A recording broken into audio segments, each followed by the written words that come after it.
8,500 की महाराष्ट्रात भीती वाटते राहायला बीड आणि परभणीच्या घटनांमध्ये. मला असं वाटतं की महाराष्ट्र हा देशातल्या कुठल्याही राज्यापेक्षा सेफ राज्य आहे. खरं म्हणजे प्रत्येक घटनेचं इतकं राजकीयकरण हे शोभत नाही. त्यांना केवळ राजकारण करायचं आहे, त्यांना जाती जातीमध्ये विद्वेष तयार करायचे आहे, एवढंच त्यांचं काम.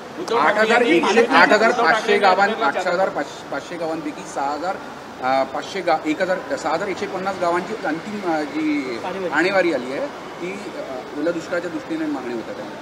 असं आहे की आपल्या इथे स्टँडिंग आदेश आहे, त्यामुळे जी काही त्या ठिकाणी आणेवारी आली असेल त्या अंतिम आणेवारीच्या आधारावर आपल्या स्टँडिंग आदेशाप्रमाणे पुढची कामं होती.